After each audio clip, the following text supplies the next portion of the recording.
There is the old adage, birds of a feather flock together. So all of us have a tendency to attract people who are very similar to us.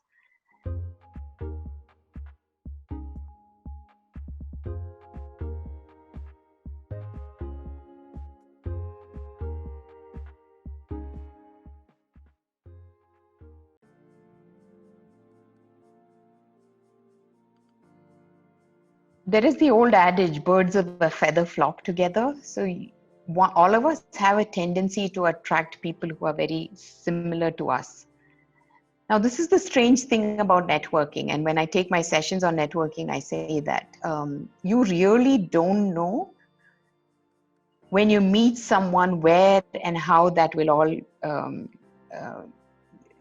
bear fruit later.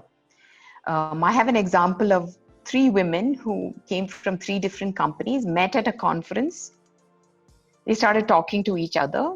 Nothing happened this year, nothing happened the next year. 3 years later, because they continued keeping that network alive between the 3 of them, they quit their respective companies and started their own product company. Right? So the power of your network, and these people were dissimilar.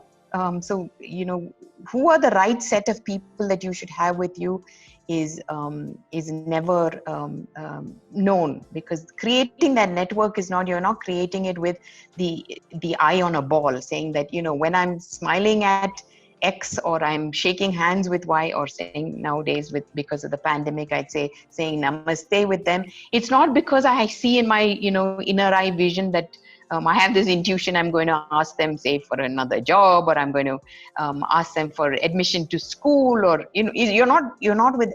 If you go with that intent, you will attract people who will benefit you in the long run. And I think the only thing is, I know people would say that attract people who are confident, positive, but I think being so mellowed down and having so many gray hairs in life, I tend to think I don't mind attracting even the negative ones, because then I can reach out to them, and that is what probably my purpose is, to have had created that network, because then I can do something for them that will change their life, and they will see life in a different way.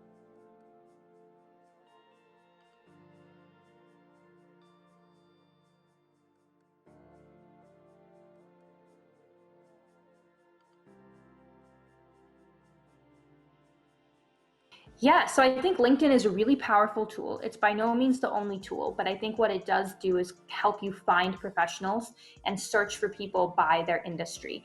And so I think that's one thing that you can definitely use LinkedIn for, is if you search your contacts or your second contacts, you can often find people who are working at the job you want to work at, or working in a place you want to work at. And so that is a very good tool for finding people. The other thing that LinkedIn does is facilitate very professional conversations. You're less likely to get harassed. Honestly, I've been harassed a ton on LinkedIn as a girl, but it is less likely. More people are on there to be professional. If you put pictures of yourself or professional posts about what you're doing, and so you have a little video where you're describing it, you're less likely to get some of the people who bombard your post with sexy girl or hot stuff. So I think that is really powerful for women, and LinkedIn provides that sort of safe space. I think that, like with any other form of networking, you sort of want to be polite. You want to reach out to people. I think to this day, networking helps a lot more than it should, right? You want people to get jobs because they're qualified, but I think they still get jobs because they know people. So I think LinkedIn allows you to try and connect to those people and make contacts you may not otherwise have the opportunity to meet in your day job. I think the key is finding someone in common who can help connect you, who can make that connection. And above all, you want quality over quantity. If you have 1 or 2 really good friends who may not rank that highly, but will do anything that they can to help you succeed because they're your friends and they like you, that is so much better than having a ton of people in your network, some of whom may be really high ranking, but don't always have the time for you.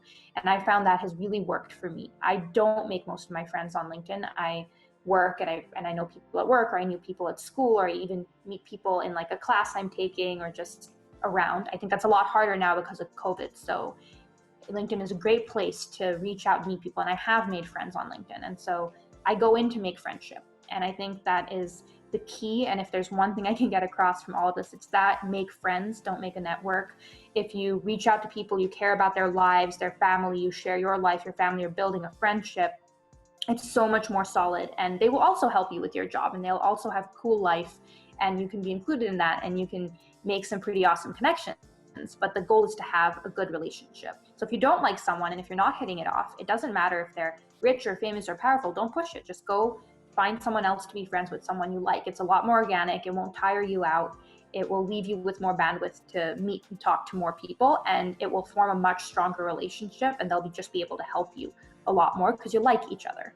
So that's sort of my 2 cents on LinkedIn. And I don't want to sort of self-plug here, but if you just want to sort of reach out to anyone and you don't necessarily have time or the ability to do those steps with networking, I am, and please feel free to share my LinkedIn, and all of us at Dweebs are sort of willing to help and make those connections. So if you connect to me on LinkedIn and you find someone in my network who could be useful to you, I'm very happy to make that connection.